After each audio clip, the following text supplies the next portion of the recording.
بسم اللہ الرحمن الرحیم۔ ایک بڑا کلیدی سوال قرآن مجید کے حوالے سے میرے پیش نظر ہے کہ قرآن مجید سے ہمیں جو ہدایت درکار ہے وہ کیا ہے۔ یہ آپ سمجھ لیجئے کہ ابھی تک جو میری ناقص فکر ہے، جو اللہ رب العزت نے کوئی تھوڑی بہت سمجھ بوجھ دی ہے، یہ اس کا ایک اساسی پہلو ہے۔ اور جو قرآن فہمی جو میں نے دیکھی ہے، اور شعور کی آنکھ جب سے کھولی میں نے دیکھی، اور جو میں نے سکم محسوس کیا قرآن فہمی میں، جو ہمارے معاشروں میں قرآن فہمی ہے، اس میں یہ ایک اساسی چیز آج تک یہ ڈیفائن ہی نہیں ہو سکا کہ قرآن کہتا ہے کہ یہ کتاب ہدایت ہے، اور اللہ فرماتا ہے کہ اس سے ہدایت لو۔ تو وہ ہدایت کیا ہے؟ ہدایت کے کتنے پہلو ہیں؟ کس کس پہلو سے ہدایت لینی ہے؟ کچھ عبادات لے لیتے ہیں، کچھ اس کے اندر کچھ نکال لیتے ہیں، کچھ نکال لیتے ہیں۔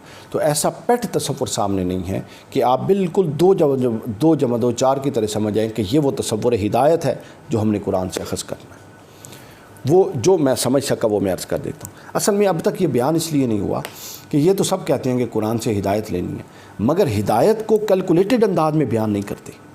ہر طبقہ اس کو اپنے ذوق، اپنے مسل کی ضروریات اور اپنے مسل کی تعصبات کے تناظر میں ہدایت کو ڈیفائن کر لیتے ہیں۔ اب آپ سمجھ لیں، دیکھ لی بریلوی ہیں، دیوبندی ہیں، اہل حدیث ہیں، شیعہ ہیں، آپ دیکھ لیجیے ہدایت کس کے ہاں کیا ہے، بتانے کی ضرورت نہیں ہے۔ آپ ان کی مجالس میں ذوق میں دیکھیے، تو بات چیت میں دیکھیے، تو آپ کو سمجھ آ جائے گا۔ ہر ایک نے ایک ایک ٹکڑا سنبھال کے رکھا ہوا ہے۔ ہدایت کا مفہوم جدید تعلیم یافتہ طبقے پر کے لیے، اب یہ جو تمام مکاتب بیان کرتے ہیں جس پر میں بتا رہا ہوں کہ ہر ایک کے پاس ٹکڑا ہے، یہ ظلم ہو رہا ہے کہ یہ مفہوم جدید پڑھے لکھے طبقے کے لیے پرکشش ہی نہیں ہے۔ وہ سمجھتے ہیں کہ اگر یہ ہدایت قرآن سے لینی ہے تو وہ پھر اس طرف راغب نہیں ہوتے۔ مسئلے کی لگے بندے موضوعات، عبادات، احوال شریعت کو عالمگیر تصور ہدایت بنا کر پیش کیا جاتا ہے، جس کی وجہ سے جدید لوگ یہ سمجھتے ہیں کہ اب ہمارے لیے اس کے اندر کچھ نہیں ہے، چونکہ ہمارے ہاں تعبیرات ہی گئی ہیں۔ اب تو یہ حال ہو گیا کہ ہر مسلک اپنی چند ایک کتابوں پر جم کے بیٹھا ہوا ہے، اور ظلم بالائے ظلم یہ، اور ستم بالائے ستم یہ، کہ اب تو یہ بھی فتوے آنے شروع ہو گئے ہیں کہ دوسرے کی کتاب پڑھنا حرام ہے۔ تو کیسے تنوع ہوگا؟ کیسے اذہان میں وسعت آئے گی؟ کیسے آپ دوسروں کے افکار و نظریات سے آگاہ ہوں گے؟ اب آتے ہیں اس موضوع پر کہ میں کیا سمجھتا ہوں۔ یہ ایک میری طالب علمانہ رائے ہے، آپ اس پر اعتراض کر سکتے ہیں، اختلاف کر سکتے ہیں، رہنمائی کیجئے، گالیاں نہ دیجئے، چونکہ ہر ویڈیو میں نیچے وہ گالیاں ہیں اور برے برے القابات ہیں اور مغلظات ہیں جو ماشاءاللہ باشرہ لوگوں نے فرمائے ہوئے ہیں۔ تو میں تو ایک ادنیٰ طالب علم ہوں، میں تو ایسی بات نہیں کر سکتا، لیکن اگر کوئی دلیل کے ساتھ، قرآن مجید کی دلیل کے ساتھ، حضور اسلام کی سنت کی دلیل کے ساتھ، سیرت اور حدیث کی دلیل کے ساتھ رہنمائی کرے گا تو وہ سر آنکھوں پر۔ میرے نزدیک بنیادی طور پر انسان کو قرآن سے 4 طرح کی ہدایت درکار ہے۔ اس کو باندھ کے رکھ لیجئے، 4 طرح کی ہدایت درکار ہے۔ تمام شریعتیں، تمام کتابیں، تمام فلسفے جتنے وجود میں آئے، تمام حکماء نے جو کچھ کہا، تمام افکار و نظریات جتنے وجود میں آئے، وہ سب کے پیچھے وجہ وہ 4 چیزیں تھیں جو لوگ چاہتے تھے۔ ان کی ضرورت کے لیے یہ سب کچھ آیا، قرآن بھی آیا، بائبل بھی آئی، اس سے پہلے کتابیں بھی آئیں، اور پھر جو غیر الہامی مذاہب پیدا ہوئے اور جو افکار و نظریات، فلسفے پیدا ہوئے، سب کے پیچھے وہ 4 ضروریات تھیں، اور وہی قرآن کہتا ہے، اور ہم نے وہی قرآن سے لینی۔ پہلی چیز یہ ہے کہ انسان کی اپنی حیثیت کا تعین کیا جائے۔ یہ قرآن سے وہ پہلی ہدایت ہے جو ہمیں چاہیے۔ ہم بنیادی، اساسی اور اصولی چیز بیان کریں گے، ضمنی چیزیں از خود اس کے اندر ایڈریس ہو جائیں گی۔ انسان یہ چاہتا ہے، قرآن یہ چاہتا ہے کہ سب سے پہلے انسان اپنی حیثیت کا تعین کرے۔ میں کون ہوں؟ کہاں سے آیا ہوں؟ کس لیے آیا ہوں؟ مقصد آمد کیا ہے؟ مقصد کی تکمیل کیسے ہوگی؟ تکمیل کا لائے عمل کیا ہے؟ مقصد کی تکمیل میں مزاحمتی قوتیں کون سی ہیں؟ ان مزاحمتی قوتوں سے میں نے نبٹنا کیسے ہے؟ کامیابی کے عناصر کون سے ہیں؟ حقیقی کامیابی کیا ہے؟ محض دنیا کی ہے، آخرت کی ہے؟ کیا میں آزاد ہوں؟ کتنا جواب دہ ہوں؟ کس کو جواب دہ ہوں؟ کیوں جواب دہ ہوں؟ کب جواب دہ ہوں؟ کن کن چیزوں کے بارے میں جواب دہ ہوں؟ میرے حق کون سے ہیں؟ میرے فرض کون سے ہیں؟ علی ھذا القیاس۔ یہ تمام امور اس ایک اس میں آتے ہیں، ہیڈ میں، اور وہ ہیڈ یہ ہے کہ اپنی حیثیت کا تعین کریں۔ ہم اپنی حیثیت کے تعین کے بغیر جب قرآن کے اندر آگے چلیں گے تو ہمیں سمجھ ہی نہیں آئے گی۔ ہمیں یہی نہیں پتہ کہ ہم کس حیثیت میں قرآن کو پڑھ رہے ہیں، یا قرآن ہمیں کس حیثیت میں رکھ کے ہم سے مخاطب ہو رہا ہے۔ تو اس کی نہیں ہو سکتی، فوائد ہمیں میسر نہیں آ سکتے۔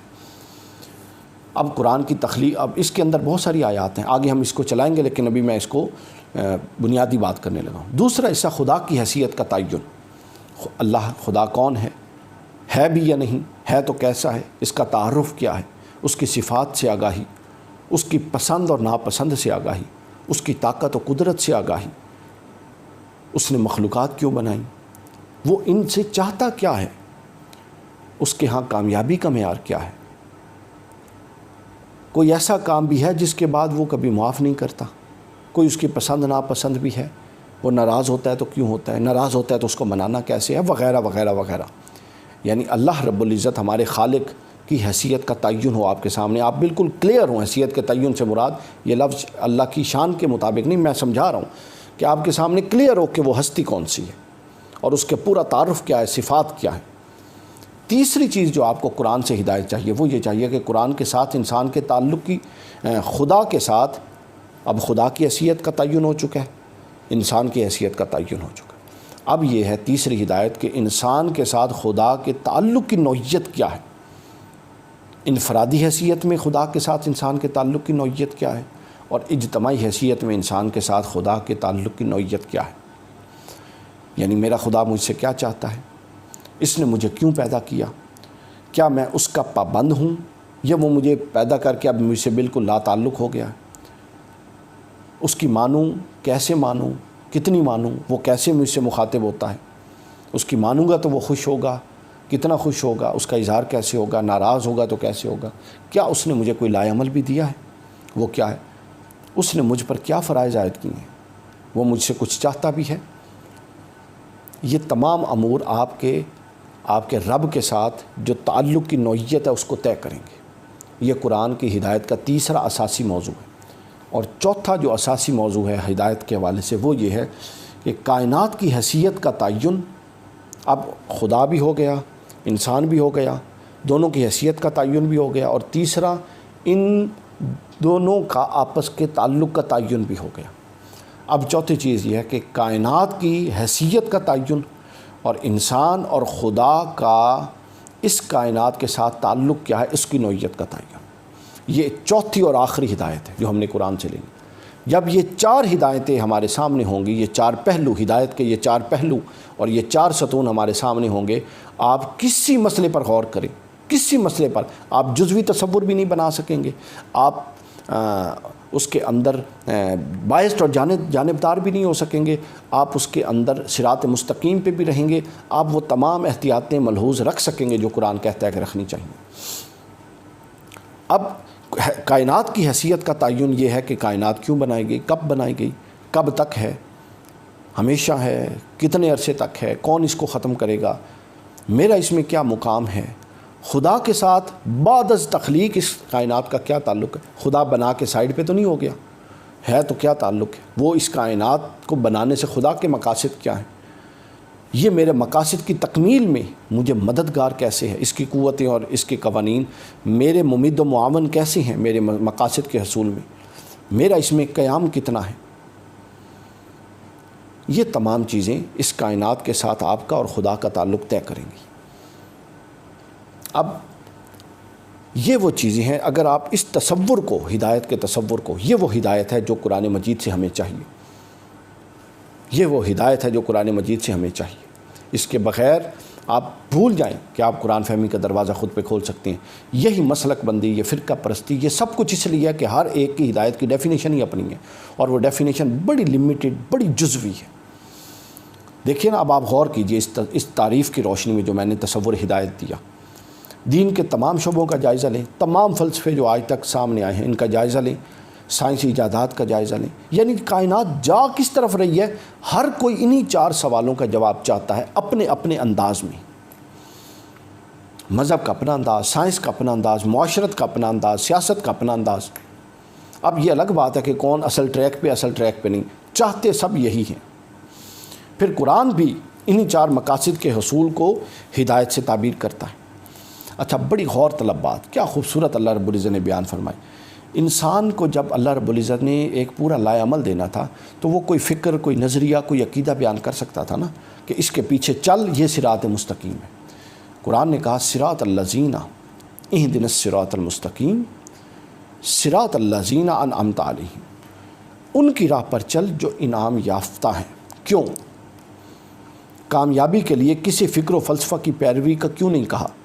اسی لیے کہ کامیاب انسان وہی ہوگا جو پہلے اپنی حیثیت کا تعین کر چکا ہوگا، پھر خدا کی حیثیت کا تعین کر چکا ہوگا، پھر خدا کے ساتھ اپنے تعلق کا تعین کر چکا ہوگا، پھر کائنات سے متعلق اپنی رائے قائم کر چکا ہوگا، اور اس کے ساتھ ساتھ خدا کے متعلق اس کائنات کا رشتہ ہے وہ بھی طے کر چکا ہوگا۔ تو اس لیے کسی ایک تصور کو نہیں کہا، کامیاب انسان اس کو کہا جو انعام یافتہ ہے، اور انعام یافتہ کیا ہے؟ وہ شخص ہے جو ان 4 شرائط پر پورا اترے۔ اور قرآن مجید کا اس کو آپ آفاقی تصور ہدایت کہہ سکتے ہیں۔ یہ قرآن کا عالمگیر تصور ہدایت ہے، یہ جزوی چیز نہیں ہے۔ آپ اوپر اٹھیے، قرآن مجید کے مطالعے میں جزئیت نے جتنا نقصان دیا ہے، ٹکڑے ٹکڑے بانٹنے نے جتنا نقصان دیا ہے، اپنے ذوق کی چیز، اپنے مسلک کی چیز لینے نے جتنا نقصان کیا ہے، کسی چیز نے نہیں کیا۔ یہ قرآن مجید کا تصور ہدایت تھا جو میں نے عرض کر دیا۔ میں نے کہا کہ اس حوالے سے میری رہنمائی فرمائیے، اگر آپ میں سے کوئی دلیل کے ساتھ کوئی اس میں دے گا تو وہ انشاءاللہ قبول ہوگی۔ بہت شکریہ، والسلام۔